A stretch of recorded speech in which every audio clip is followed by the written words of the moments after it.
tu es un porte-avions. Un parent porte-avions, c'est 3 affaires. C'est bien simple. C'est être accessible, c'est être disponible et c'est être sensible. Mélanie Bilodeau pour Simply Well et on parle d'éducation sécurisante. Mélanie Bilodeau, bonjour. Vous connaissez sûrement Mélanie pour ses multiples apparitions dans Les Maternelles où elle partage ses conseils avisés et hyper pertinents. Mélanie Bilodeau, vous voulez pas être ministre en France ou je sais pas quelque chose, ou vous occupez de vous au quotidien? Alors, le lien d'attachement. Qu'est-ce que c'est? On n'a pas à se poser la question, est-ce que mon enfant a un attachement sécurisant ou pas? Moi, je trouve que c'est du stress pour rien. Là. Ouais. Faites juste la job au quotidien. Faites juste sécuriser votre enfant. Et le sécuriser, ça veut dire quoi? Ça veut dire répondre à ses besoins, à l'ensemble de ses besoins, dont ses besoins affectifs. 1 minute, là, pas de panique, Monique. Le problème, c'est pas les pleurs. Ce sont les pleurs de détresse prolongées, non accompagnées. Cette peur, honnêtement, de bousiller son enfant, de bousiller ce lien d'attachement, je trouve qu'il est très présent quand on devient parent. Ils ont besoin de voir nos défauts puis de voir nos travers. Ce sera pas parfait, là. C'est pas ça qu'on vise.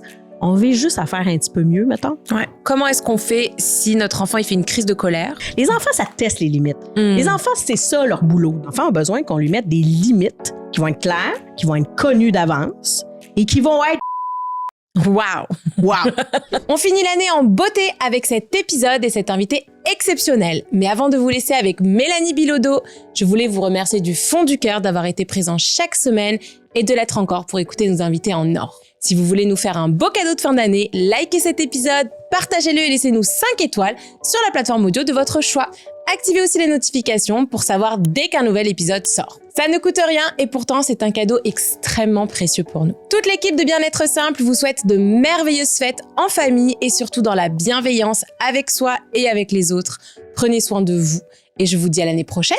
On ne part pas très loin, on reste présente sur les réseaux sociaux, alors venez nous faire un petit coucou. Et j'ai oublié de vous annoncer quelque chose de super cool. Cet épisode est sponsorisé par roulement de tambour, Gapian. Oui, vous avez bien entendu. Chez BES, on est fan de Gapian. On a même fait un jeu concours énorme avec elle sur nos réseaux sociaux pour les fêtes. Et si tu ne connais pas la marque, voilà quelques infos.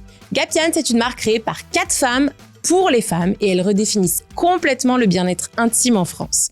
Avec une approche experte mais hyper bienveillante, elle couvre tout. Soins intimes, bien-être hormonal, règles, maternité, ménopause, sexo, bref, tout quoi. Et ce n'est pas juste des produits. Elles bossent main dans la main avec des pros de la santé pour vraiment répondre aux besoins spécifiques de chaque femme à chaque étape de sa vie. Elles ont même créé un bilan intime pour que chaque femme puisse trouver les bons produits et conseils qui lui correspondent. C'est quand même très cool, ouais. Leur site est une mine d'or, des produits avec des formulations naturelles, sans ingrédients douteux et un vrai engagement pour la transparence et la durabilité. Et cerise sur le gâteau, vous avez le droit à 10% de réduction sur tout leur site avec le code BES10. Alors filez sur gapian.com et découvrez leurs petites pépites. C'est bon, j'ai fini, je vous laisse avec cet épisode de folie. Bonjour tout le monde, bonjour Mélanie, bienvenue dans ce nouvel épisode de Simply Well, le podcast par Bien-être Simple. Aujourd'hui, je suis vraiment ravie de te recevoir, Mélanie Bilodeau. Tu es quand même très connue dans le monde de la parentalité et ensemble, on va parler justement d'éducation. Pour ceux qui ne te connaissent pas, est-ce que tu peux te présenter rapidement? Avec plaisir. Alors, Mélanie Bilodeau, je suis psychoéducatrice spécialisée en périnatalité et petite enfance. Donc, j'accompagne les parents, les professionnels depuis un bon nombre d'années pour amener justement cette sécurité affective chez les tout-petits. Ça, pour moi, c'est hyper important. Alors, j'ai développé le modèle conceptuel de la parentalité sécurisante. Je suis accompagnante à la naissance aussi. Donc, de là, ma spécialisation en périnatalité. Fait que vraiment d'accompagner en termes d'humanisation de la naissance. Ça, pour moi, c'est ultra fondamental au cœur de ma pratique. C'est quoi l'humanisation de la naissance? Si tu peux m'expliquer un petit peu. Ah oui, mais là, on en a pour longtemps. J'adore parler de ça. Bien, l'humanisation de la naissance, c'est vraiment de permettre aux personnes qui accouchent d'être en plein empowerment, donc de pouvoir faire des choix qui sont éclairés au moment de l'accouchement, donc de connaître leurs droits de connaître les pour et les contre de chacune des interventions, de pouvoir donner leur consentement aussi à chacune d'elles et de pouvoir vivre un accouchement dans le respect de leurs droits de façon la plus physiologique possible, dans le respect aussi de leur intimité, de leur intégrité, de l'ambiance, parce que c'est important l'ambiance quand on accouche, quand on veut donner naissance. Ça fait que c'est de nous permettre justement de donner la vie, d'enfanter dans une atmosphère qui va être humaine, qui va être respectueuse. Ça, c'est mon combat, je vous dirais. Je pense que c'est mon combat de femme. Ça fait longtemps que je le mène, ce combat-là. Je l'ai vécu dans mes propres accouchements. Puis, ça fait vraiment partie de moi de façon intrinsèque. Je pense que je vais avoir 90 ans. Puis, je vais encore lutter pour, en fait, les droits des femmes en général, mais des femmes au moment où elles donnent naissance. Puis, dans le après aussi, là, en postpartum, là, dans le comment on accompagne les femmes, les couples, les familles. Malheureusement, on manque de ressources aussi en ce sens-là. Alors, beaucoup de professionnels de la santé m'ont dit, dans ma pratique, vraiment plus à mots couverts, mais c'était dit quand même que malheureusement, on ne pose pas souvent la question aux femmes en postpartum à savoir comment elles vont, parce qu'on n'a pas la réponse pour répondre à leurs besoins. Parce qu'on n'a pas les ressources, parce qu'on ne sait pas où les référer, parce que le personnel infirmier en CLSC est débordé, parce que les listes d'attente sont immensément longues pour obtenir des services en psychologie et tout ça. Alors, ça aussi, ça fait partie de mes combats, je vous dirais. Alors, grande introduction. Hein? J'aime. Je pourrais encore te laisser. Allons-y. Mais c'est ça, quand tu dis, tu te bats justement pour le consentement, le droit des femmes, etc., par rapport à la naissance et pouvoir accoucher en fait d'une façon qui est alignée avec ce qu'on veut. Tu dirais qu'en fait, c'est pas le cas aujourd'hui, ou en tout cas, c'est peut-être un petit peu plus le cas qu'avant, mais comment est-ce que tu expliquerais en fait ce qui est versus ce que toi t'aimerais amener? Ben c'est la médicalisation de la naissance. C'est hyper interventionniste maintenant et beaucoup plus que ça l'était il y a 100 ans dans les faits, parce qu'il y a 100 ans, on faisait confiance aux femmes qui accouchaient, parce que quand on a ouvert finalement les hôpitaux aux femmes qui donnaient naissance, on en est venu à médicaliser l'accouchement. Alors c'est devenu un acte médical, un acte réservé aux médecins. Ma grand-mère, qui est décédée d'ailleurs ce lundi, je la salue, ma grand-maman, qui m'a beaucoup transmis ces valeurs de féminisme et cette importance de porter les droits des femmes puis de militer pour ça. Donc, ma grand-mère a accouché sous anesthésie. Elle n'a pas vu ses bébés naître. Parce que c'était l'époque où on ne voulait pas entendre la femme gémir. Oh, wow! Et on pensait qu'on lui rendait service par l'anesthésie, une anesthésie générale, là. C'est pas une péridurale, là. Donc, on endormait les femmes parce qu'on se disait, on leur rend service, hein, ils vont pas gémir, puis ensuite, le médecin va pouvoir faire ce qu'il a à faire, puis il sera pas dérangé, puis il y a personne qui va lui crier après, puis c'est lui qui s'occupait de sortir le bébé, tu sais. Donc, quand la femme était rendue à pousser son bébé, on l'endormait. C'était épouvantable. Et ça fait partie de notre histoire. Ça fait pas si longtemps. Ma grand-maman est décédée à 88 ans. Alors, ça fait pas si longtemps dans notre histoire. Et on porte encore ça comme société. Non, on n'endort plus les femmes pour accoucher. Oui, on leur permet maintenant d'accoucher de façon consciente. Mais on est très vite sur la péridurale. On est très vite pour les analgésiques. On provoque les accouchements. Un bébé qui est rendu à 40 semaines, on se pose pas beaucoup de questions. On commence déjà à parler de provoquer la femme. Il y a toute une cascade d'interventions qui a lieu au moment de la naissance. On va crever les os, on va donner un petit peu de pitocin pour accélérer le travail parce que ça va pas assez vite. Bref, on pousse les affaires bien souvent et on va à l'encontre des processus qui sont physiologiques chez la femme, qui sont neurophysiologiques même, parce qu'il se passe beaucoup de choses dans le cerveau de la femme et dans son corps pour qu'elle puisse sécréter les bonnes hormones et finalement donner naissance. Mais oui, il faut dire merci à la médecine. On s'entend, on est d'accord que ça amène beaucoup de bien dans la vie des femmes. On sauve des femmes, on sauve des bébés, tu sais. Mais on est encore extrêmement interventionniste et on cause ça. On n'en parle pas malheureusement aux femmes, là. Mais on cause des complications au moment de l'accouchement par ces interventions-là qui sont parfois inutiles, bien souvent inutiles en fait. Moi, étant accompagnante à la naissance, j'ai accompagné des centaines de femmes à la naissance et très peu d'entre elles avaient vraiment besoin qu'on provoque, qu'on crève des os, qu'on pousse un petit peu les affaires pour accélérer. Très peu d'entre elles se sont retrouvées réellement dans cette situation-là. Donc, c'est ça l'humanisation de la naissance, c'est d'amener les parents à reconnaître quels sont leurs droits, puis de s'informer pour qu'ils soient pleinement conscients, pleinement éduqués dans l'empowerment et qu'ils puissent faire valoir leurs droits lorsqu'ils ne sont pas respectés. Normalement, on ne devrait jamais faire une intervention sur une femme sans lui demander son consentement. Ouais.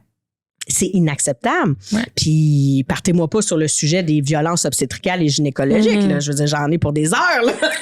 Je suis fâchée. Voilà, là. C'est épouvantable. Là. Je veux dire, une épisiotomie. Là. Épisiotomie qui consiste à couper le périnée pour aider un bébé à sortir. C'est une intervention qui est proscrite par l'OMS, l'Organisation mondiale de la santé. Et il y en a encore qui sont pratiquées d'emblée sans qu'on demande le consentement à la femme.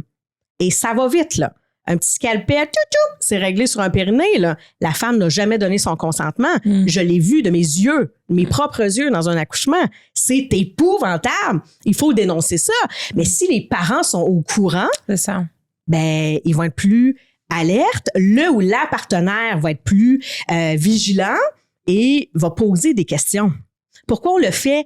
Est-ce que la santé de ma conjointe est en péril? Est-ce que la santé de mon bébé est menacée? Est-ce qu'on est obligé de faire ça? Il faut poser des questions. Il faut oser prendre de la place dans une salle d'accouchement. C'est notre accouchement. C'est la naissance de notre enfant. C'est pas rien, là. C'est difficile, des fois, de prendre cette place. Je trouve, quand il y a beaucoup de médecins, ils sont là, attendez, ça va vite, là. Il y a plein de choses qui se passent. On n'a pas le temps de répondre aux questions et tout. Et je sais qu'ils sont débordés aussi. C'est pas évident. Ils sont débordés, mais c'est leur responsabilité.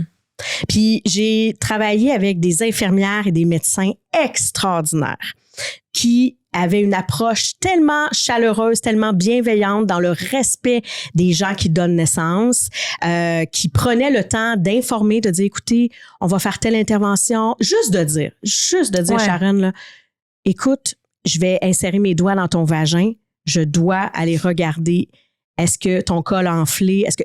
Ça, là, c'est de base. Mais j'ai tellement vu d'infirmières et de médecins insérer des doigts dans les vagins des femmes sans lui demander le consentement. C'est-tu assez intrusif? Si on pousse un peu, là, je vous dirais que c'est une agression sexuelle. Là. Mais parce que la femme est en train de donner naissance, bon, c'est correct, on peut tous mettre nos doigts dans son vagin. Puis après ça, il y a un résident qui est là, il y a un stagiaire en soins infirmiers. Essayez-le, là, allez voir son col, vérifiez, je vais contre-vérifier après. Mais voyons donc! Mais si c'était pas une femme qui donnait naissance, voyons, c'est sûr, ça serait une agression sexuelle, tu sais. Bien sûr. Je veux dire, aucun médecin qui est respectueux d'une femme va faire ça. Aucun. Et c'est pas plus long de dire, juste écoute, je vais insérer mes doigts. Si c'est douloureux, tu me le dis. Je te fais un petit peu mal. Je suis sincèrement désolée. Attends un petit peu, je vais essayer de m'ajuster. Juste être dans la bienveillance. Juste de mettre un drap sur les jambes des femmes pendant qu'on vérifie le col ou qu'on regarde ce qui se passe dans son entrejambe plutôt que de la laisser complètement nue comme ça en dessous du néon. Tu sais, c'est des petits gestes comme ça. Puis c'est pour ça qu'il faut que le ou la partenaire soit informé. Pour que lui prenne les devants, que lui mette le petit drap, que lui dise, ben écoutez, est-ce que c'est nécessaire que le résident vérifie présentement son col ou prenne sa pression? Ou non, on n'est pas à l'aise. On aimerait mieux que ça soit pas un stagiaire. On a le droit, c'est dans nos droits. On a le droit de dire non. Tu sais, il y a plein de choses qu'on peut faire. En fait, il y a pas grand-chose qu'on peut pas faire. Et c'est ça qu'il faut savoir comme parent. 100%. Et c'est ça, moi, que je pense qui est hyper important, c'est ce savoir-là, en fait, il est essentiel quand on accouche. Moi, je sais que nous, avec mon conjoint, on avait fait un cours de préparation à l'accouchement. En fait, c'était 3 cours de préparation à l'accouchement ici à Montréal.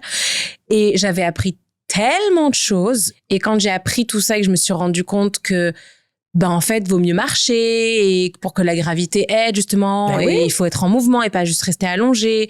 Et toutes ces choses-là. Et le fait de faire un plan de naissance et de dire, moi, je ne veux pas savoir à combien je suis dilatée. Je ne veux pas si, en fait. Et de savoir qu'on avait tous ces droits. Pour moi, je le savais pas. Dans ma tête, c'était... Tu viens, on te dit quoi faire, puis c'est comme ça, genre. Voilà. Et c'est notre accouchement, c'est notre responsabilité de s'informer, mais cette responsabilité-là ne devrait pas reposer sur les épaules du parent, parce que quand tu ne le sais pas, que tu ne le sais pas, ben, tu vas pas t'informer. Donc, c'est la responsabilité, normalement, du médecin, de la sage-femme, de dire, puis les sages-femmes le font, mais c'est leur responsabilité de dire, écoute, va t'informer, sache qu'il y a toutes sortes de positions pour donner naissance, pour accélérer le travail, tu sais. C'est pas rien. Quand même. Vraiment. On devait parler. Cette belle introduction. Moi, je te l'ai dit, là, il faut pas que tu me parles sur l'humanisation des naissances. Mais donc, le lien d'attachement. Oh! Alors, le lien d'attachement. Qu'est-ce que c'est? Alors, le lien d'attachement, ben, c'est ce lien affectif durable, solide, entre l'enfant et ses figures de soins significatives. Donc, généralement, ses parents, mais ça peut être ses grands-parents, les éducatrices en petite enfance et tout ça. Et quand on grandit, quand on devient un adolescent, un adulte, ben, ça peut devenir notre conjoint, par exemple, notre conjoint, notre partenaire de vie. Donc, on développe un lien d'attachement avec ces personnes-là. Donc, on peut développer un lien d'attachement qui est sécurisant ou insécurisant selon le type de soins, le type de réponse, en fait, à nos besoins qu'on a pu recevoir sur le plan affectif. Okay. Et ça se passe particulièrement dans l'enfance? Particulièrement dans l'enfance. Tout se répare, je vous dirais. Mais entre 0 et 18 mois, là, il se passe quelque chose quand même de très, très important. Alors, entre 0 et 6 mois, souvent, le bébé est plus ou moins attaché à une personne en particulier. Donc, c'est pour ça souvent qu'on peut trimballer, si on veut, le bébé d'une paire de bras à une autre. Le bébé proteste pas trop. Et à partir de 6 mois, là, l'enfant est en train de consolider son lien d'attachement avec sa figure de soins primaires. Alors, la personne qui a pris soin de lui dans la première année, dans les 6 premiers mois, ben, l'enfant va s'attacher à cette personne-là de façon sécurisante ou insécurisante. Et bien souvent, ça va être la mère, là, c'est ce qu'on constate le plus. Mais si, par exemple, le ou la partenaire, là, le deuxième parent, a été beaucoup plus présent, ben, c'est souvent ce parent-là qui va devenir la figure d'attachement numéro 1. Par la suite, entre 6 mois et 1 an, ben là, progressivement, l'enfant va s'ouvrir à d'autres figures tranquillement. Alors, le deuxième parent va prendre beaucoup plus de place sur le plan affectif. L'enfant va se sentir davantage en confiance, mais il va quand même protester quand il va être séparé de sa figure d'attachement primaire. Donc, c'est pour ça, souvent, que les parents vont dire, on dirait qu'il y a une préférence parentale. Hein? Donc là, on essaie de déposer les bras dans le bébé dans les bras, par exemple, du père, puis là, l'enfant proteste, puis là, il veut sa mère, puis là, il revient dans les bras de sa mère, puis il cesse de pleurer. Ça veut pas dire que le deuxième parent est pas bon. Au contraire, c'est que là, l'enfant, il fait « Ouh, c'est menaçant, on m'a séparé de ma figure d'attachement. » Puis ça, instinctivement, c'est potentiellement dangereux. Il y a 2 millions d'années, il fallait pas que je sois séparée d'elle parce que je pouvais me faire attaquer à tout moment par un primate, là, tu sais. Alors ça, c'est normal. C'est pas des caprices que le bébé fait, là. Au contraire, c'est des instincts primitifs. Et autour de 18 mois à peu près, là, l'enfant va commencer à hiérarchiser des figures d'attachement. Donc, selon l'investissement puis l'engagement dans la réponse aux besoins de l'enfant, ben là, l'enfant va hiérarchiser ça. Alors, la mère, le père, le deuxième parent, l'éducatrice, puis tout ça, ça va se placer en termes de hiérarchie là, pour l'enfant. OK. Grosso modo, c'est un peu ça. C'est clair.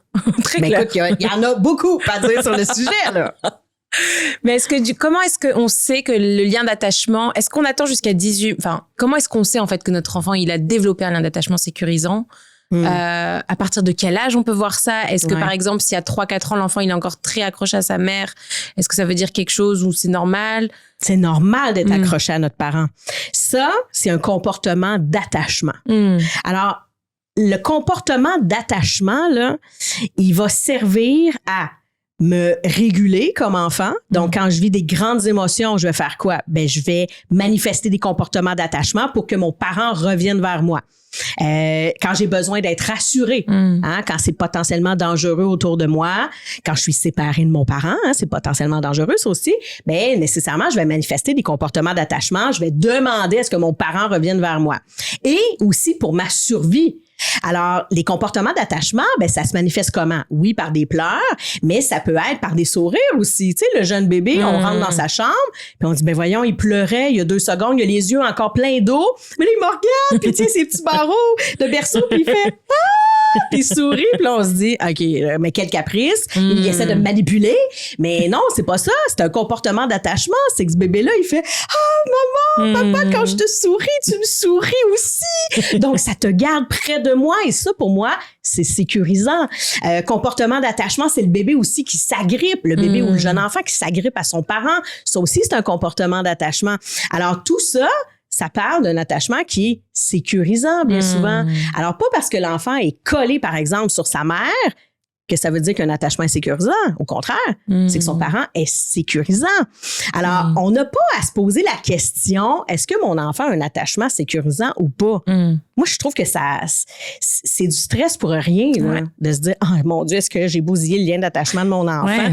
Là, mon enfant réagit comme ça. C'est-tu normal? C'est pas normal?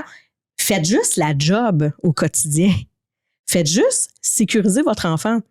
Et le sécuriser, ça veut dire quoi? Ça veut dire répondre à ses besoins, à l'ensemble de ses besoins, dont ses besoins affectifs. Et ça se passe dès la naissance. Le bébé pleure, qu'est-ce que tu fais? Tu le prends. Ton enfant de 2 ans pleure, tu fais quoi? Tu le prends.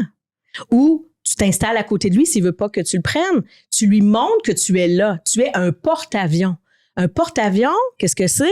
Ça permet justement aux avions de se sécuriser, d'aller se déposer pour faire le plein de ravitaillement, pour faire le plein d'énergie, par exemple. Donc, c'est sécurisant. Si l'avion n'a pas de porte-avions, ben il va aller beaucoup moins explorer longtemps, il va aller explorer moins loin parce que tout peut être potentiellement dangereux. Je n'ai pas les ressources nécessaires pour me poser si j'ai besoin. Alors, l'enfant, c'est de ça qu'il a besoin. Un parent porte-avions. Un parent porte-avions, c'est 3 affaires. C'est bien simple. C'est être accessible, c'est être disponible et c'est être sensible. Fait qu'arrête de te casser la tête. Si tu as peur que ton enfant ait un attachement insécurisant parce que tu penses que tu n'as pas été à ton summum comme parent dans tes 2 premières années de vie après la naissance de ton enfant, ben réajuste le tir. Essaie d'être accessible, disponible et sensible pour ton enfant. C'est juste ça qu'on a à faire comme parent. Et ça, c'est déjà pas mal. Ouais, c'est énorme. Puis, je tiens à dire que la grande majorité des enfants ont un attachement sécurisant. C'est plus de 60-65% des enfants qui ont un attachement sécurisant. Wow, minute, là, pas de panique, Monique. Le problème, c'est pas les pleurs. Ce sont les pleurs de détresse, les pleurs prolongés, non accompagnés. C'est ça qui est nocif pour le bébé, pour le jeune enfant. C'est ça qui contribue justement à ce que notre enfant ait peut-être un attachement sécurisant, à ce qu'il ait certains enjeux sur le plan affectif. Mais il faut se calmer les nerfs un peu, là. Ouais. C'est pas grave, un bébé qui pleure. Souvent, les parents essaient de faire taire les pleurs à tout prix. Pleurer, c'est libérateur. Ça nous permet de se décharger du stress, se décharger des émotions.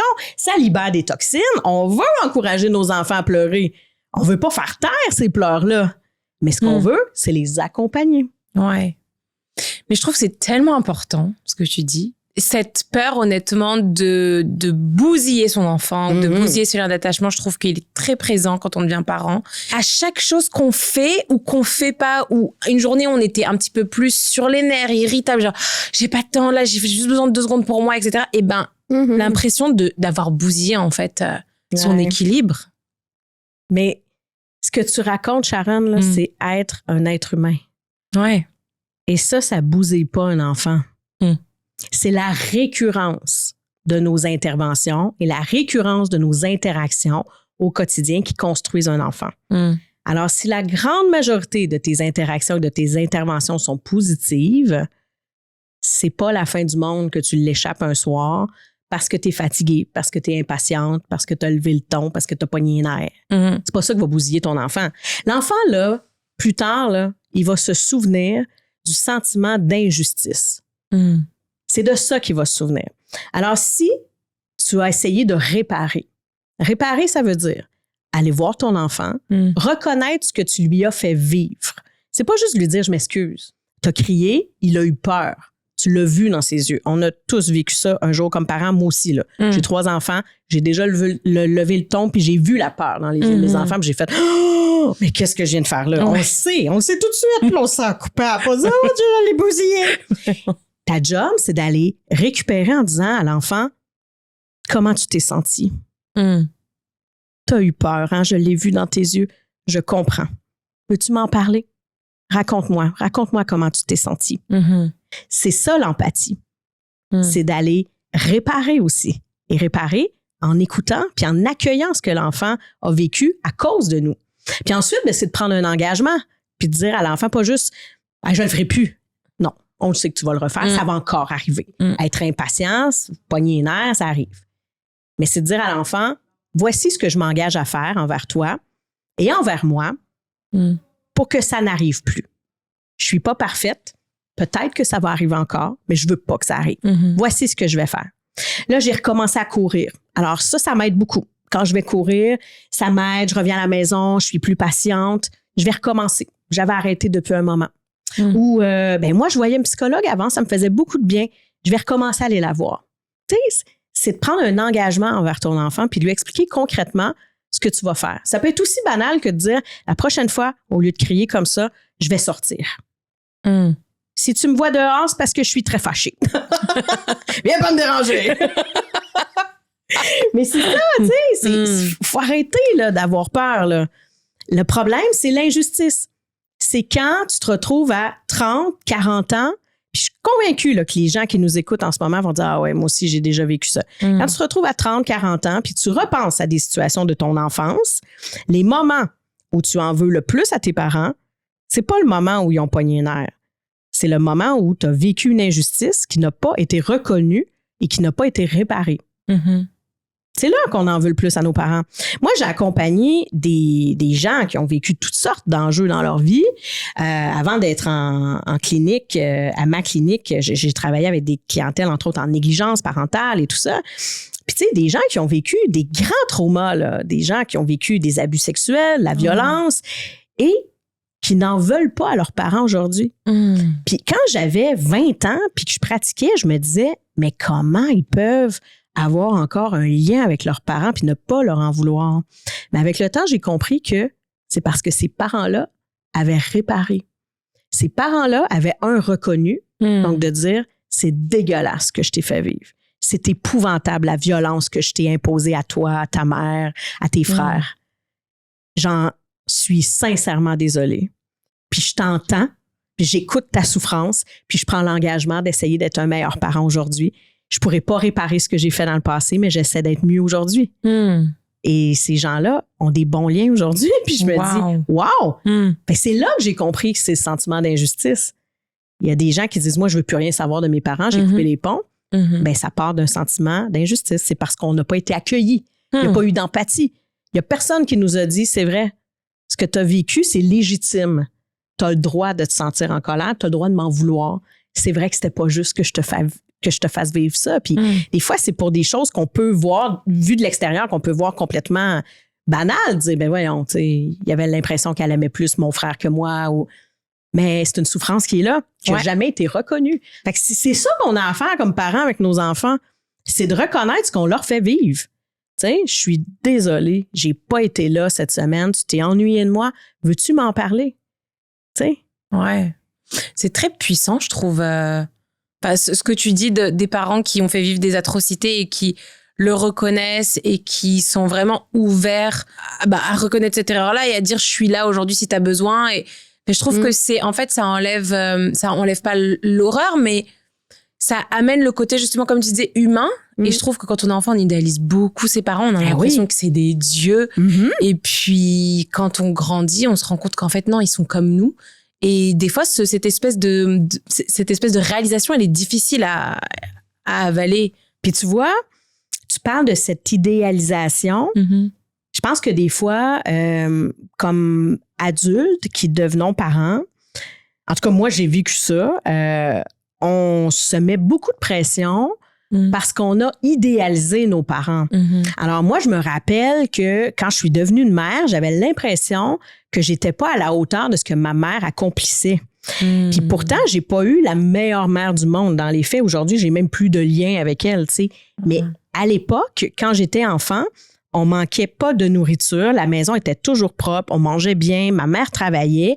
Puis moi, j'avais l'impression que c'était ça, être un parent. C'était de tout mener de front, puis de tout réussir partout.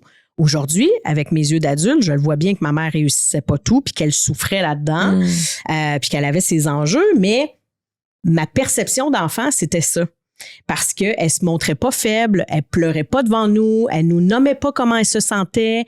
Alors que je pense que quand on se montre humain à nos enfants, puis qu'on leur nomme nos difficultés, c'est sûr, avec des mots d'enfants, puis avec toujours une retenue, il y a des affaires qui appartiennent pas aux enfants, on s'entend, on leur parle pas de nos traumas, tu sais, mais c'est de leur dire, maman a eu une grosse journée aujourd'hui. Moi, aujourd'hui, ma journée, elle a été difficile. Toi aussi, ta journée était difficile. Hey, mais tu vois, ça nous arrive tous. Hein? Tu veux, ce soir, on va prendre ça relax. Ce soir, on va manger des céréales pour souper. Ça te tente? Ah oui! Tu sais, des fois, mon amour, il faut faire des choix pour se faire du bien puis pour relaxer quand c'est difficile. Il faut être un modèle pour nos enfants. Fait que c'est la même chose quand on pogne les nerfs, quand on est plus émotif. Les enfants, ils ont besoin de voir nos défauts puis de voir nos travers. Vraiment. Pour ne pas nous idéaliser, justement. Et parce qu'on devient des modèles pour eux. Alors, c'est comme ça qu'ils vont observer comment réparer des torts, comment s'excuser, comment gérer leurs émotions. Tu sais, de voir ton parent sortir dehors, respirer, je trouve que c'est un fichu de beau modèle, là. Ouais. C'est parfait. Il faut se montrer vulnérable des fois. Il faut se montrer fort aussi parce qu'il faut sécuriser nos enfants. Il faut pas que cette vulnérabilité-là insécurise nos enfants. Ça, c'est très important. Fait que c'est toujours de leur expliquer ce qu'on vit tout en les rassurant. Donc, exemple, maman qui vit une dépression. Là, on est moins présent, on est impatient, nos enfants nous tapent ses nerfs, on n'a pas le goût de faire à manger, on n'a pas le goût de sortir jouer, c'est difficile. Ben, l'enfant, il a besoin qu'on lui explique. On va pas tout cacher ça, puis lui expliquer quand il va avoir 25 ans. Tu sais, maman a fait une dépression quand tu avais 5 ans. Ah! OK, ceci explique cela. Aujourd'hui, je suis un petit peu insécurisée. Là, je comprends peut-être pourquoi. Tu n'as pas été super disponible dans ma vie dans ces années-là. Tu sais. Au contraire, ça va devenir sécurisant si on explique à l'enfant ce qui se passe et ce que son parent fait pour prendre soin de lui. Donc, tu sais, mon cœur, présentement, maman va pas bien. Maman a fait une dépression. Est-ce que tu sais ce que c'est? Bon, après ça, on explique avec des mots très simples, tu sais. Puis là, maman, présentement, elle a de la peine, puis elle pleure plus, puis je suis plus impatiente. L'as-tu remarqué ça? Ah oui, tu l'as remarqué, hein? Ouais, hier, je me suis fâchée encore. Je suis désolée, c'est ça que je vis présentement. Mais voici ce que je fais. 1, je te déresponsabilise comme enfant. C'est pas de ta faute. Ça, c'est très important. C'est pas de ta faute. Ensuite, j'arrête jamais de t'aimer. Je vais toujours être ta maman. Je vais toujours bien prendre soin de toi. Et en terminant, voici l'engagement que je prends pour prendre soin de moi. Alors, tu sais, moi, je vois une madame. Elle s'appelle Mélanie, puis elle me fait beaucoup de bien. Puis c'est une psychoéducatrice, puis je vais la voir. Puis elle me donne des bons conseils, puis elle m'écoute, puis elle m'accueille, puis ça me fait beaucoup de bien, tu sais. Mais je ris parce qu'il y a beaucoup de parents qui m'ont raconté des histoires comme ça, qui ont expliqué ça à leurs enfants, puis que là, les enfants disaient « Est-ce que tu as vu Mélanie aujourd'hui? » Ça, c'est signe que ça a sécurisé cet enfant-là. Elle a compris qu'il y avait quelqu'un pour prendre soin de sa maman, tu sais, et que sa maman prenait soin d'elle. Alors... Oui, la responsabilité n'est pas sur l'enfant. Je pense qu'il y a cette limite à... Très important. Des fois, à ne pas dépasser de oui, je te partage, mais c'est pas à toi de me sauver. Non, pas du tout. Et je te raconte pas tous mes états d'âme. Ton enfant devient pas ton confident, là. Ça, c'est très important. Mais je te partage une partie de ce que je vis pour que tu comprennes, pour ne pas t'insécuriser. On vit une perte d'emploi, on est stressé. Et il faut expliquer très simplement pour rassurer l'enfant puis lui dire, mais t'en fais pas. On prend soin de nous. Ça va être correct. Je prends soin de moi, tu sais. C'est ça, c'est parce que je pense qu'on a, dans notre tête, c'est un peu, les enfants sont innocents, puis ils doivent garder cette innocence. Puis ça, c'est des problèmes d'adultes. Mais eux, ben, ils comprennent pas. Et puis des fois, ils vont peut-être se dire, bah, est-ce que c'est de ma faute, qu'il se passe ça, etc. Mais je sais que des fois, par exemple, la dernière fois, j'étais au téléphone avec un membre de ma famille, puis cette personne a pleuré. Puis mon fils était à côté de moi. Puis il a tout de suite arrêté de jouer. Puis elle pleure, puis automatiquement, je dis là, non, mais tout va bien, t'inquiète pas. Et genre, même la personne au téléphone disait, ne lui montre pas que je pleure. Et il y avait ce côté où on le protégeait, en fait, de cette souffrance-là. Parce que pour moi, il a même pas 3 ans et genre, j'ai pas envie bah, je sais même pas s'il peut comprendre et tout, mais d'un autre côté, je me dis, j'ai pas envie qu'il ait l'impression que, bah, pleurer, faut se cacher, ou qu'il faut pas. Ouais. Ça aurait été quoi, tu penses, le besoin de ton fils à ce moment-là? De comprendre, je pense. Comprendre. Simplement. Alors oui, mon amie a de la peine aujourd'hui. Est-ce que ça t'arrive, toi, d'avoir de la peine? Oh oui. Ben, tu vois, elle a de la peine. Puis en ce moment, elle me raconte ce qu'elle vit parce que ça lui fait du bien. Est-ce que ça fait du bien, toi, des fois, quand tu me racontes ta grosse peine? Oui. Ben, tu vois, mon amie, c'est la même chose. Fait qu'aujourd'hui, je l'ai écoutée. Puis ça lui a fait beaucoup de bien. Et là, l'enfant, là, il est content, il est apaisé. Et il se pourrait même qu'il revienne le lendemain et qu'il dise « Comment elle va, ton ami? » Parce que c'est devenu son problème. Il a été témoin de ça. Donc, lui, il se questionne là, par la suite. C'est simple comme ça. Simple. Il a juste besoin de comprendre. On ne devance pas les questions de l'enfant. On lui demande « Est-ce que tu as des questions? L'enfant, c'est une éponge. L'enfant, il le sait quand il se passe quelque chose, quand il y a Ouais. une émotion autour de lui. Je veux dire, les animaux le sentent. Tu sais, je racontais en début d'épisode que ma grand-maman est décédée lundi. Quand je l'ai annoncé à mes enfants, l'être vivant qui a le plus réagi, c'est mon chien. Oh, wow. Parce que personne parlait. Quand je leur ai dit, grand-maman nous a quittés aujourd'hui, mes 2 garçons sont restés stoïques.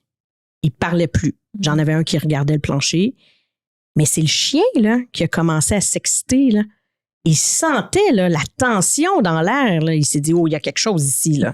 Alors, imagine nos enfants. Ils comprennent. Là. Ils comprennent pas l'ampleur de la situation, mais ils comprennent qu'il se passe quelque chose. Alors, pourquoi leur cacher? Puis si on essaie de leur cacher, ça les insécurise et là, ils vont réagir. Puis là, on comprend pas pourquoi ça fait 3 jours que les enfants explosent, puis vivent des crises, puis ils protestent, puis ils manifestent des comportements d'attachement. Ils sont davantage collés sur nous. Ils veulent pas qu'on parte à l'heure du dodo. Puis on est comme, mais voyons, qu'est-ce qui se passe? Ben oui, mais toi, ça fait 3 jours, tu vas pas bien. Lui aussi, il se préoccupe. Là, puis là, il comprend pas. Mais l'enfant n'a pas les mots à 3, 4 ans, 5 ans pour dire, qu'est-ce qui se passe, maman? Ouais. T'sais? On n'a tellement pas été éduqués comme ça. Il y a ces automatismes-là.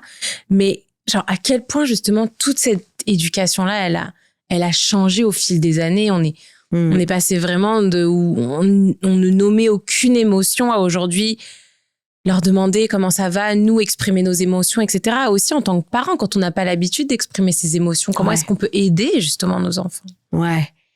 C'est tout un défi parce que on est plusieurs parents à être un peu brisés quand même.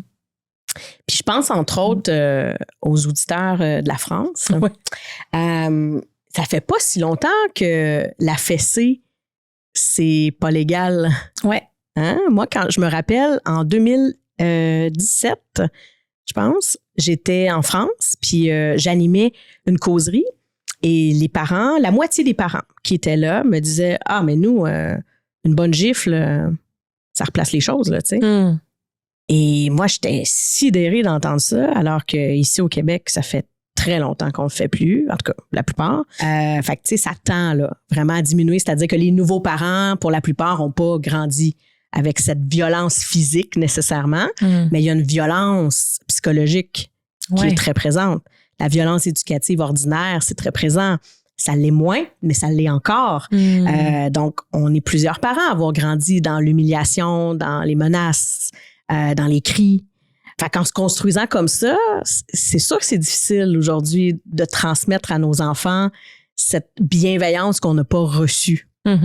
Puis souvent, l'enfant à l'intérieur de nous revient en force quand on devient parent.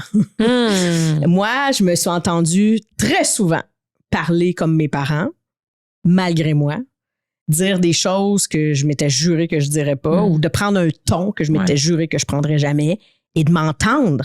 Ça, c'est épouvantable, c'est extrêmement confrontant. Je peux pas croire que je viens de dire ça, je viens d'entendre ma mère. C'était pas moi, ça, voyons donc.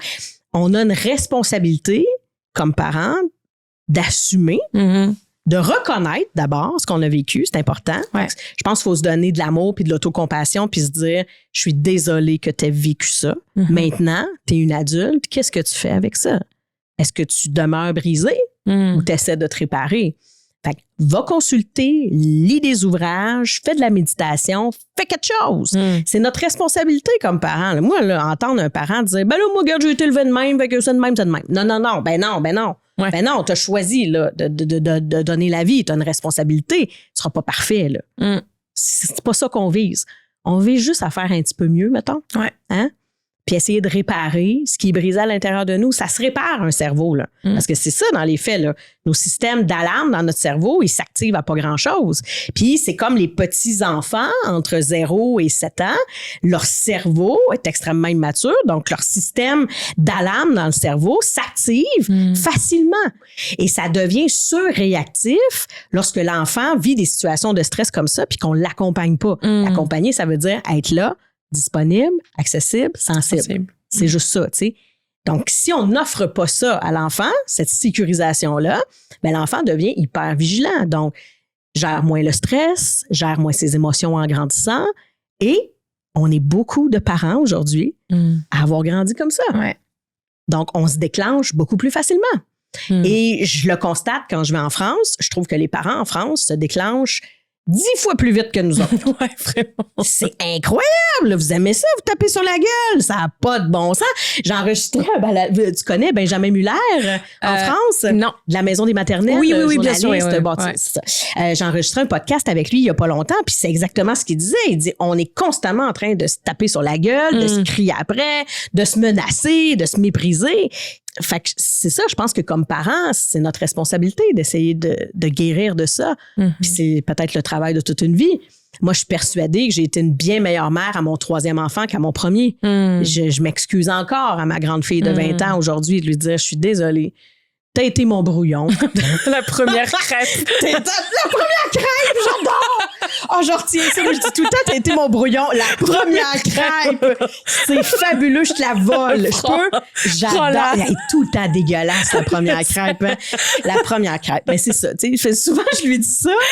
Puis je trouve que le dernier, il a tout eu, tu sais. Je veux dire, j'étais psychoéducatrice, j'avais plein d'affaires.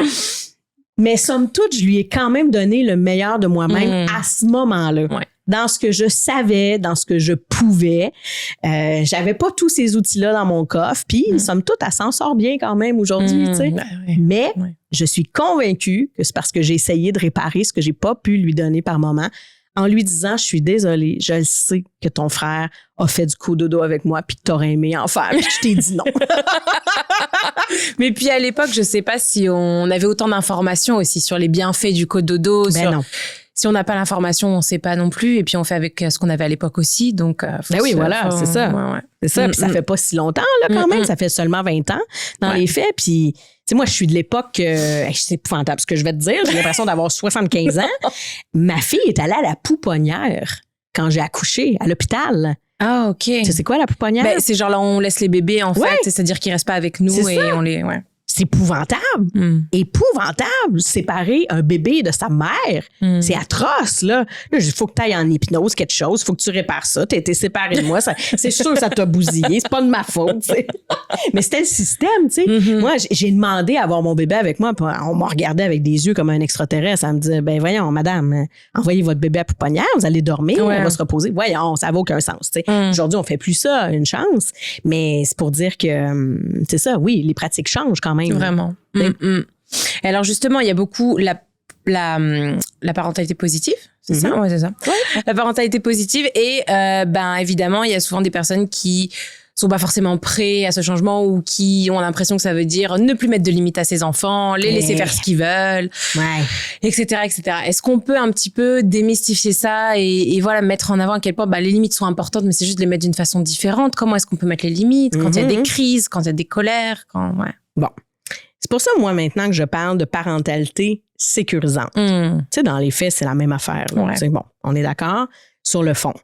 Mais c'est que je trouve que ça fait du sens quand on explique aux parents.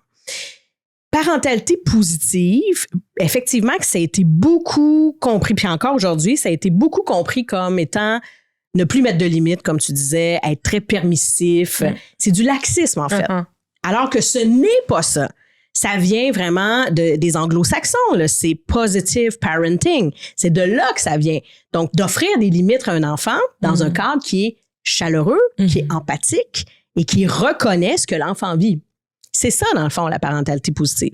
Donc, moi, maintenant, je parle de parentalité sécurisante parce que je veux vraiment mettre l'accent sur le parent suffisamment bon. Hein? Winnicott, c'est ce qu'il disait, la mère suffisamment bonne. Parce que on souhaite pas être positif tout le temps, être bienveillant tout le temps. C'est impossible dans les faits. Donc, oui, ça se pourrait qu'un soir, tu te sois impatienté, tu es en train de faire le souper, puis là, ton enfant est venu, maman, puis t'as montré son dessin, tu l'as pas vraiment regardé, puis t'as fait, oui, c'est beau, puis là, 2 minutes après, il pleure, puis il dit, tu m'as pas regardé, j'ai montré mon dessin. Là, tu te sens comme une mère de merde. Si je prends ça au pied de la lettre, je me dis, mais ça n'a pas été bienveillant. Oh non, j'ai bousillé mon enfant, j'ai pas été bienveillante. Minute. Est-ce que c'était insécurisant ce que tu as fait? Si ton enfant est foncièrement sécurisé, la majorité de tes interactions quotidiennes sont positives, sont sécurisantes. Ton enfant, il est sécurisé. ça l'a pas bousillé le fait que tu aies manqué de bienveillance dans cette situation-là. Mhm. Il va être un peu fâché, il va protester, puis ça se pourrait qu'il te lance son dessin par la face, puis ça se pourrait même qu'il te donne une petite tape en arrière du bras, tu sais. Ça, c'est pas un enfant qui est insécurisé, parce qu'il a pas peur de te perdre. Fait que cet enfant-là, il peut protester assez fort parce qu'il a confiance en toi. Il sait que tu vas l'aimer quand même. L'enfant qui est insécurisé, il va se refermer sur lui-même la plupart du temps. Il a peur de perdre son parent. Il veut lui plaire. Ou, au contraire, il crée juste pas de lien avec son parent, tu sais. Donc, il cherche carrément à sortir de la relation. Il cherche à éviter. Fait que ça, c'est l'enfant que t'es pas capable de prendre dans tes bras, que tu as de la difficulté à approcher. Il veut pas que tu le consoles, il veut pas que tu le rassures. Parce que lui, dans sa tête, tu n'es pas rassurante, tu sais. S'il est insécurisé, ben, c'est à toi de rectifier le tir. Mais attention, il peut être insécurisé dans une situation, mais ça veut pas dire qu'il y a un attachement insécurisant, là. Tu comprends? Fait que ton enfant peut avoir un attachement sécurisant à toi. Ça veut dire que, en d'autres mots, il a pas peur de te perdre. Il sait qu'il peut avoir confiance en toi de façon inconditionnelle. Tu comprends la nuance? Ouais.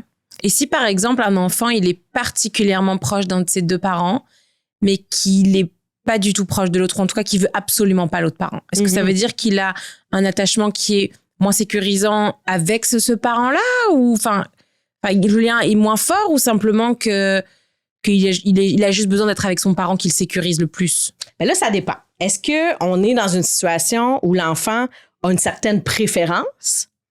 Ça, c'est normal. Parce que, comme on l'a vu plus tôt, l'enfant, au début, va avoir une préférence parentale. Puis, par la suite, en grandissant, ben, forcément, je vais me tourner vers le parent qui répond à mes besoins. Alors, si j'ai un parent qui est beaucoup plus réconfortant, beaucoup plus dans le caring, beaucoup plus empathique, ben, si je vis des grandes émotions, c'est vers lui que je vais me tourner.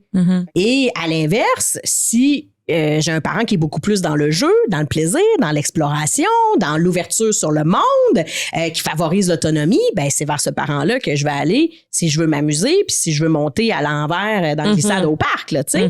Fait que ça, c'est une chose. Mais là, l'enfant qui refuse catégoriquement un parent, là, c'est sûr que c'est plus questionnant. Mais là, on parle vraiment d'un parent qui n'est pas capable d'approcher son enfant. Fait que c'est l'enfant qui vit du stress en présence de son parent. Mais là, souvent, ça va être un parent qui est plus autoritaire, un parent qui fait peur, en fait. Ou un parent qui va chercher l'amour de son enfant. Il y a des parents qui se nourrissent de l'amour de leurs enfants et que ça devient conditionnel à la réaction de l'enfant. C'est-à-dire, l'amour que le parent va donner à son enfant devient conditionnel à la réaction de l'enfant. Donc, l'enfant qui est docile, entre guillemets, qui dit toujours oui à son parent, que le parent veut jouer avec lui, l'enfant est toujours volontaire, qui va vers lui pour avoir des câlins. Là, le parent, il est content, il est nourri. Puis la journée que l'enfant, il fait « Non, pas papa, je veux maman. » Ou « Non, je veux pas jouer à ce jeu-là. » Ou « Non, ça m'intéresse pas d'aller dans tes bras. » Ben là, le parent, lui, va rejeter son enfant. Ça, c'est une dynamique d'attachement, justement, qui est ambivalente. Alors, ça, c'est le parent qui a lui-même probablement un attachement ambivalent. Donc, il y a de la difficulté à sécuriser son enfant parce que lui-même est ultra insécurisé. Et ça, malheureusement, il y en a beaucoup. Le parent qui se met à bouder son enfant. Tu veux pas jouer avec moi? Ben, tant pis. Non, tant pis. Non, je jouerai pas avec toi ce soir. Non, tu voulais pas tantôt. C'est lourd, ça. C'est lourd. Et ça, faut en prendre conscience, là. On a des enjeux, il faut aller réparer ça, tu sais. Ça veut dire que le parent lui-même a ses propres... il lui manque en fait quelque chose au niveau affectif et du coup, en fait, il le recherche chez l'enfant et quand l'enfant ne le veut plus, il le prend très personnellement, en fait. Exact. L'enfant, là, tu sais, à un certain âge qui dit « Je t'aime plus! » C'est pas supposé te déranger comme parent. Si t'es solide sur le plan affectif, là, c'est pas supposé te déranger. T'es supposé faire « Je t'entends, mon cœur, t'es fâché. Oui, mais je t'aime quand même. » C'est correct, tu sais. Mais le parent qui est bouleversé, c'est parce que ses propres enjeux, il est carencé sur le plan affectif. Il a peur du rejet, ça réanime la blessure d'abandon, la blessure de rejet. Donc, il faut prendre conscience de ça parce que là, on va insécuriser notre enfant, c'est sûr. Comment on réagit quand on se sent abandonné? Ben, soit qu'on va éviter la relation complètement parce qu'on dit, moi, je vais pas là, c'est beaucoup trop dangereux. Alors, il y a des parents qui sont comme ça avec leurs enfants. Qui vont carrément rejeter l'enfant. C'est ultra insécurisant pour l'enfant. Puis, il y a le parent, à l'inverse, qui va être très, très, très sur son enfant, là, qui va chercher l'amour de son enfant, qui va chercher à avoir son approbation, qui va chercher à se faire aimer à tout prix, tu sais. Et ça non plus, c'est pas mieux, là. Ça, c'est le parent qui est anxieux. Il a peur de perdre la relation avec son enfant. Alors, il faut être solide quand même comme parent. Ouais, hein. Mais tu peux avoir un attachement insécurisant puis réussir à être sécurisant avec ton enfant. Ouais. Parce que tu as peut-être construit d'autres relations dans ta vie qui sont sécurisantes. C'est possible que tu crois que tu peux être en relation avec quelqu'un et ne pas avoir peur de le perdre, là. Moi, ça fait 23 ans que je suis avec le père de mes enfants. Puis moi, il faut que je le dise, je viens quand même d'un milieu quand même insécurisant. Puis je me suis construit un attachement insécurisant, je le sais. Mais ça fait 23 ans que je suis avec la même personne. C'est ultra sécurisant parce que cette personne-là, elle est fantastique. Là. Mon chum est ultra sécurisant. Il est vraiment dans l'accueil de mes émotions. Il reconnaît ce que je vis. Il est empathique. Il est accessible, disponible et sensible. Tu vois-tu? C'est mon porte-avions. J'ai besoin de lui dans la vie pour me sécuriser, tu sais. Mais ça fait en sorte que maintenant, j'ai une sécurité affective qui est solide. Alors, je n'ai plus besoin de cette relation avec mes parents qui peut être insécurisante. J'ai plus besoin de ça. Ouais. J'ai réussi à me construire une nouvelle sécurité affective. Donc, ça se fait comme adulte. Mais il faut s'entourer des bonnes personnes. Puis, malheureusement, des fois, on répète des patterns. Ouais. Hein? T'as eu une relation insécurisante dans ton enfance avec tes parents. Là, tu te retrouves avec un nouveau conjoint, une conjointe qui est tout aussi insécurisante. Tu répètes les mêmes patterns, les mêmes façons d'entrer en relation. Tu sais, il y a des gens qui évitent les relations, hein? À l'âge adulte, on en connaît, là. Tu sais, que ça commence à devenir un peu engageant, là. Puis là, boum, il lève les feutres. Puis là, tu te dis, ben voyons, il a peur de l'engagement. Mais c'est parce que cette personne-là a compris que c'était dangereux, l'engagement. Je peux perdre l'autre à tout moment. Fait que non, moi, je m'engage plus.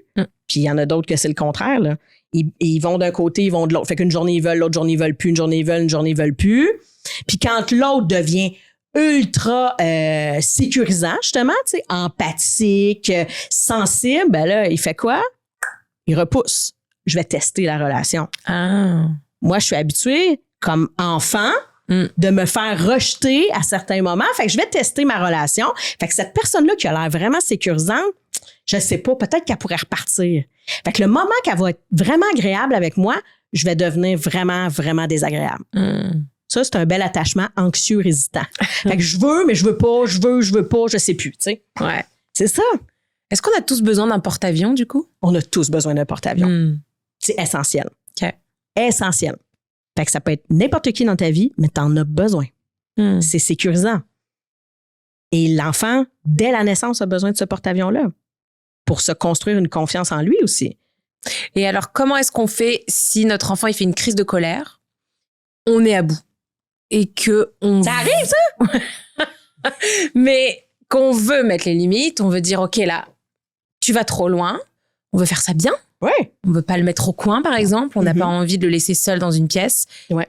Comment est-ce qu'on peut faire justement pour lui faire comprendre, pour pas que ça recommence sans avoir des conséquences genre qui font peur et qui sont... Ouais. Mais en fait, c'est qu'il faut distinguer punition de conséquences. Fait envoyer l'enfant, par exemple, en retrait ou donner une conséquence qui fait peur, comme tu disais, mais ça, c'est une punition. Tu sais, c'est un rapport de force. Fait que je me dis, si ça génère un malaise chez l'enfant, ben l'enfant va changer puis il va comprendre. C'est pas de même ça marche. Au contraire, je vais juste l'insécuriser. Fait que oui, ça se pourrait que l'enfant ne répète pas le comportement, mais c'est pas parce que il a compris le comportement attendu. C'est plutôt parce qu'il a peur de toi. C'est pas ce qu'on souhaite. Fait que ce qu'on veut, c'est miser sur des conséquences. Alors, une conséquence, ça doit être logique et ça peut être naturel. Donc, l'enfant, il a fait une bêtise. Il y a une conséquence naturelle qui est arrivée. Ben, t'as pas besoin de rien faire avec ça. La conséquence, elle est arrivée d'elle-même. Exemple, t'as dit à l'enfant, je veux que tu mettes tes bottes pour aller jouer dehors parce qu'il commence à faire froid. Puis l'enfant, en cachette, a enlevé ses bottes et a mis ses souliers pour aller jouer dehors. Ça sert à quoi de lui donner une conséquence? Il va en avoir une conséquence. Il va revenir, il va avoir eu froid. Puis là, tu vas dire, t'as eu froid à tes pieds? Oui. Ah, t'avais enlevé tes bottes. Oh là là. Conséquence naturelle. Pas besoin d'en rajouter, tu comprends? Les enfants, ça teste les limites. Les enfants, c'est ça leur boulot, de tester les limites. Puis ça, c'est justement signe d'un enfant qui est sécurisé. Fait que c'est comme si tu installais une clôture dans ta cour arrière.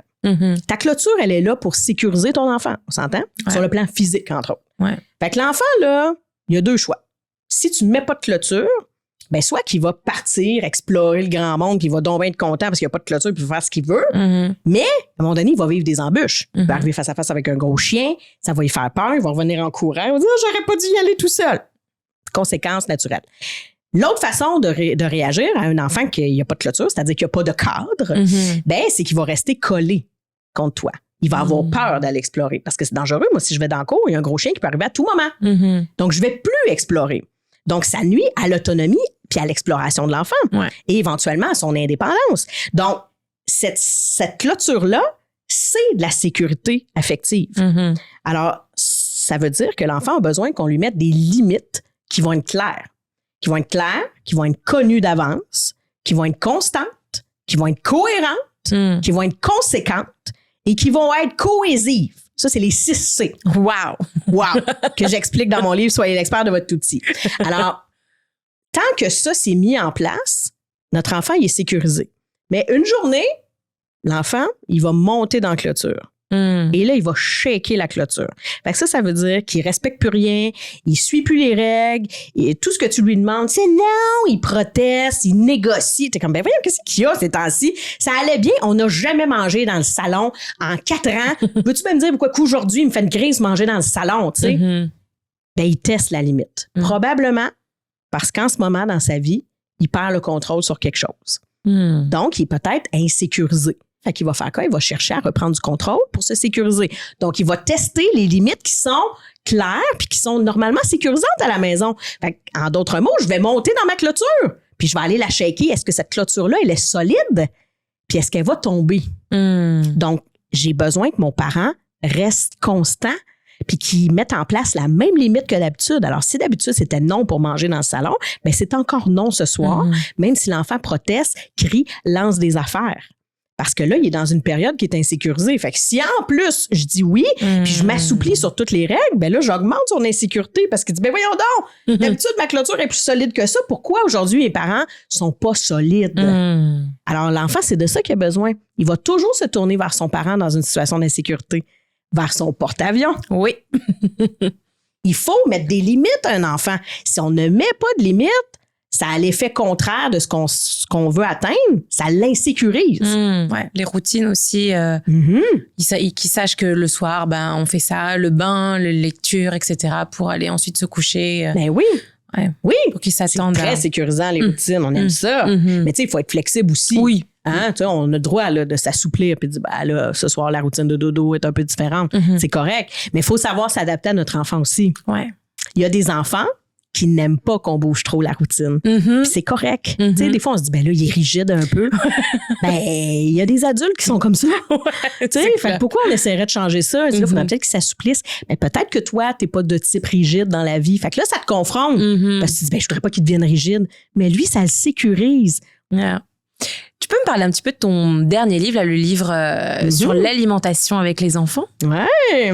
Donc, ben, c'est le livre Être un parent sécurisant de la collection Parentalité sécurisante. Donc, Être un parent sécurisant, l'alimentation du tout petit, donc à partir de 18 mois jusqu'à l'âge de 6 ans. Alors, on mise beaucoup sur une alimentation sensible aux besoins de l'enfant. Fait que, donc, ce qu'on souhaite, c'est vraiment être à l'écoute des signaux de notre enfant. Donc, de lui enseigner cette pleine conscience des signaux dans son corps. Alors, les enfants, dès la naissance, ils ont cette capacité d'autorégulation en termes de besoins alimentaires. Hein? On le voit avec le petit bébé allaité, par exemple. On n'a aucune idée de la quantité de lait qu'il boit, mais le bébé, il gère très bien ça. On n'a pas besoin de s'en mêler. Alors, les enfants ont des signaux de faim et de rassasiement. On en a nous aussi comme adultes, mais malheureusement, on est une méchante bonne gang à les avoir perdus en chemin, hein? À cause des injonctions parentales, à cause des gens qui nous ont dit « termine ton assiette »,« oui, mais j'ai plus faim »,« mange encore un petit peu de brocoli »,« oui, mais j'en veux plus »,« allez, 3 bouchées, sinon tu n'auras pas de dessert ». Ça nous a déconnectés de nos signaux de faim et de rassasiement. Puis là, on est dans une ère où on parle beaucoup plus d'alimentation intuitive. C'est merveilleux, mais c'est un très gros travail pour nous comme adultes si on n'a pas été connecté à ça dès la petite enfance. Alors, c'est ça qu'on souhaite faire avec nos enfants maintenant. Ça fait partie des recommandations en matière d'alimentation chez les enfants. C'est très, très clair. Donc, l'enfant est vraiment responsable de s'il mange ou pas et il est responsable de combien il mange. Alors, c'est vraiment l'approche au cœur de ce livre-là, donc dans le partage des responsabilités. Fait que le parent, lui, est responsable de qu'est-ce qu'il va offrir comme aliment à l'enfant. Il est responsable de où ça va se passer, le repas, de comment ça va se passer également, et du quand. Donc, à quel moment on va manger, c'est quoi l'horaire des repas. Puis, ça vient avec un autre petit livre, c'est un duo, comme pour le livre sur le sommeil. Donc, il y a un petit album illustré pour les enfants qui s'appelle Bon appétit, les amis. Alors, c'est un beau petit album pour favoriser la découverte alimentaire dans le plaisir à l'heure des repas. Très, très intéressant. Je trouve que c'est hyper pertinent et... Enfin, je le vis, moi, avec mon petit loup. C'est des fois, les repas, c'est un peu compliqué. Je lui fais une belle assiette avec plein de belles choses. Puis lui, il veut juste des pâtes. Oui. Et c'est pas qu'il a pas faim dans ce cas-là. C'est juste qu'il veut juste des pâtes. Donc, je suis en mode, OK, mange-moi un petit brocoli. Après, je te mets des pâtes. Mais donc, voilà, c'est un peu la question de... des fois, on sait qu'ils ont faim, mais ils veulent manger juste un aliment. Oui. Alors, est-ce qu'on les écoute? Est-ce qu'on fait un mix? Non. Okay. Ah, on les écoute. OK. Donc, s'il veut manger juste des pâtes tous les soirs, je lui mange...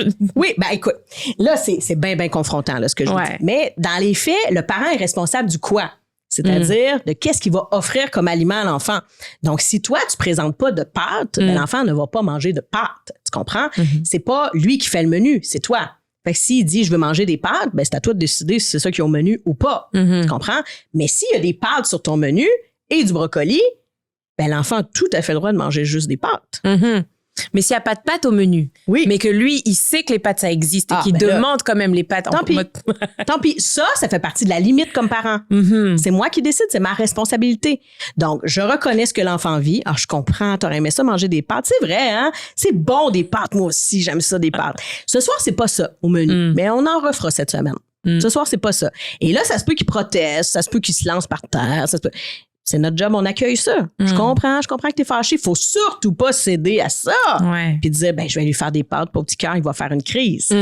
Ça, c'est acheter la paix. Et ça nous met dans le pétrin pour plus tard, là. Hein? Faut que l'enfant comprenne que la limite, elle est là. Et oui, c'est correct si, à l'heure du repas, t'as servi des pâtes, du brocoli, puis a mangé juste des pâtes.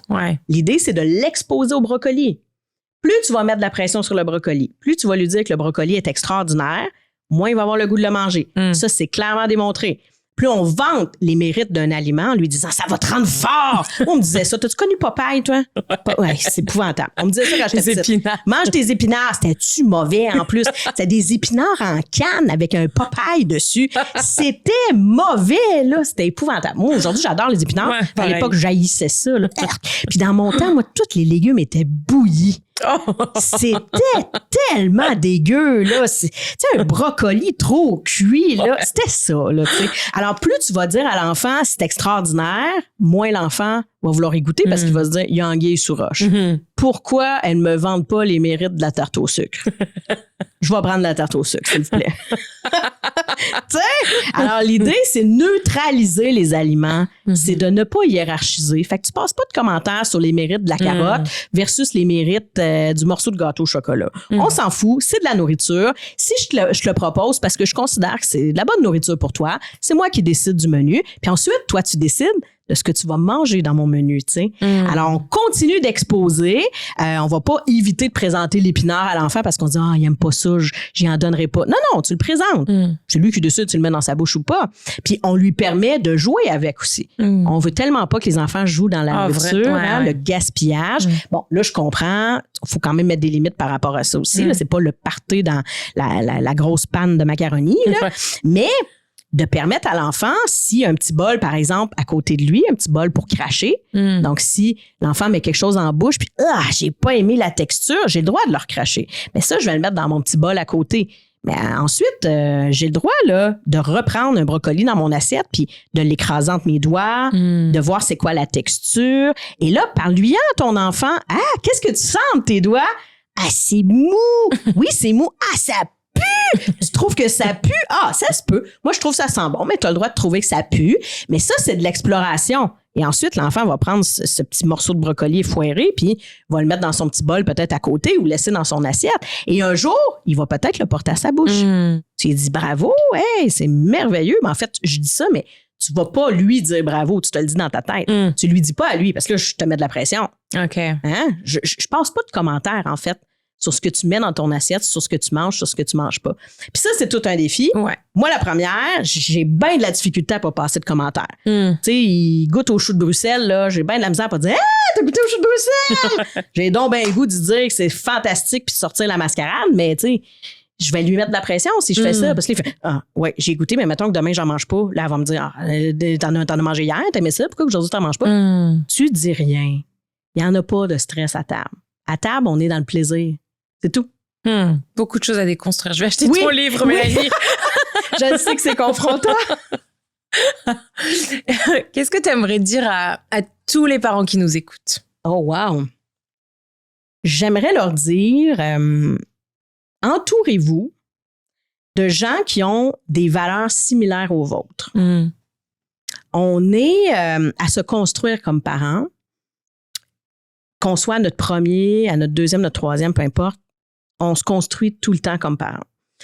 Puis on a besoin de gens qui endossent ce qu'on fait. Puis des fois, c'est difficile. Moi, je les appelle les ma tante Monique. Là. Ma tante Monique, là, ça peut être n'importe qui, là, ta mère, ta belle-mère, ta belle-sœur, qui passe des commentaires sur tes choix, puis qui te juge, puis qui dit que tu devrais pas faire ça. Fais-toi confiance comme parent. Là. C'est ce qu'on appelle la sensibilité parentale. S'il y a quelque chose à l'intérieur de toi qui te dit « j'ai le goût de faire du cododo » ou « j'ai plus le goût de faire du cododo », fais-toi confiance. Écoute ta sensibilité parentale. Oui, il y a toutes sortes de blogs, toutes sortes de podcasts, toutes sortes de livres. Tu sais, je contribue à ça, moi aussi, là, à donner de l'information pour éduquer puis tout ça. Mais ultimement, là, la plus belle alliée, c'est cette sensibilité-là. Quand tu l'écoutes, tu le sais comment agir avec ton enfant. Mais tu vas te tromper. C'est pas dit que tu vas trouver la bonne réponse. C'est pas dit que tu vas être capable de le décoder du premier coup, ton enfant. Tu vas peut-être te tromper, mais ça, c'est pas grave. Est-ce que tu as essayé de répondre avec sensibilité? Si la réponse est oui, c'est sûr que tu n'as pas fait quelque chose qui n'avait pas d'allure. Puis laisse pas les gens autour de toi te faire douter de cette sensibilité-là. Tu sais, même des professionnels, là. Des professionnels, des fois, qui te font douter. Tu sais, que tu vas voir ton pédiatre, l'infirmière au vaccin, qui est pas trop au courant des dernières recommandations récentes en matière de développement de l'enfant, puis que là, elle dit « Ouais, ben là, il est rendu à 6 mois, là, faudrait peut-être t'arrêter ça. Là, l'allaitement, là, il y a... en dedans de toi, ça fait « Ah, je suis pas bien avec ce qu'elle vient de me dire. Ah, ben moi, c'est pas ça que je voulais faire. » Ben laisse faire ça. Ouais. Écoute-toi. Seigneur, est-ce que la sécurité et le développement de ton enfant est compromis? Ben, la réponse est non. Calme-toi un air, tu sais. Moi, c'est ça que j'ai envie de dire aux parents. Calmez-vous un air. C'est parfait. Calmez-vous les nerfs. Calmez-vous un air. Bon, on reste là-dessus.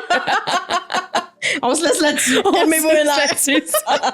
Merci beaucoup, Mélanie. Merci infiniment. Je vais mettre toutes tes informations en description. Ça me fait plaisir. J'ai passé un super beau moment. Merci beaucoup. Merci d'avoir écouté cet épisode jusqu'au bout. Et si tu veux aller encore un peu plus loin, tu peux liker cet épisode, le partager, nous laisser un commentaire et n'hésite pas à aller faire un tour sur toutes nos autres plateformes. À la semaine prochaine pour transformer ta vie, un épisode à la fois.